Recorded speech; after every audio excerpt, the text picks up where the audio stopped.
Pengertian karya ilmiah adalah tulisan atau laporan tertulis, biasanya diterbitkan yang memaparkan hasil penelitian atau pengkajian suatu masalah oleh seseorang atau sebuah tim, dengan memenuhi kaidah dan etika keilmuan yang telah dikokohkan oleh masyarakat.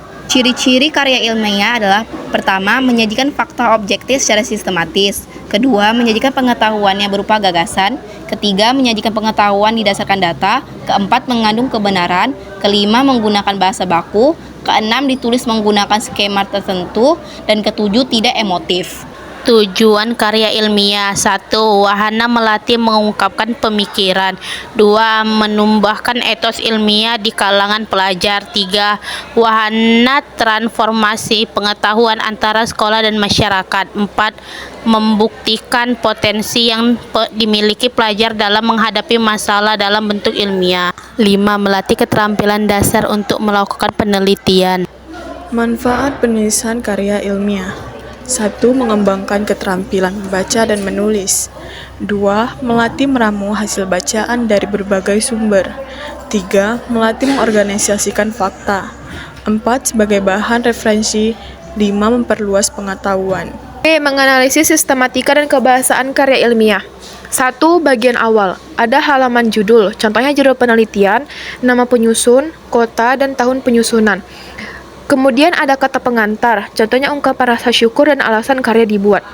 Ada daftar isi, contohnya keseluruhan isi pokok laporan, dan yang terakhir ada daftar lampiran, yaitu seluruh lampiran dengan halaman. 2. Bagian isi. Di bagian isi ada pertama adalah bab pendahuluan, yaitu latar belakang, yaitu tentang masalah yang akan diteliti, kemudian batasan masalah, yaitu kedalaman ilmu dan area kebahasaan, kemudian ada rumusan masalah, yaitu kalimat tanya atau pernyataan, kemudian ada tujuan, yaitu apa yang ingin dicapai, dan yang terakhir ada manfaat, yaitu dampak tercapai tujuan. Kemudian ada bab pembahasan. Pertama, kajian teoretis, yaitu teori yang digunakan dalam penelitian. Kemudian ada pembahasan, yaitu menguraikan segala hal yang akan dibahas. Dan yang terakhir adalah bab penutup. Ada simpulan, yaitu penyimpulan hasil penelitian, dan saran, yaitu hal-hal potensial. 3. Bagian penutup. Pertama, daftar pusaka, yaitu sumber-sumber yang digunakan, dan lampiran, yaitu pelengkap penelitian. Kebahasan karya ilmiah terdiri dari: pertama, reproduktif, artinya maksud yang ditulis oleh penulisnya diterima dengan makna yang sama oleh pembaca. Kedua, tidak ambigu, artinya tidak bermakna ganda. Ketiga, tidak emotif, artinya tidak melibatkan aspek perasaan. Keempat, tidak salah tafsir, artinya menggunakan ejaan, kata, kalimat, dan paragraf yang baku. Kelima, istilah keilmuan, artinya penggunaan istilah disesuaikan dengan persoalan yang dibahas.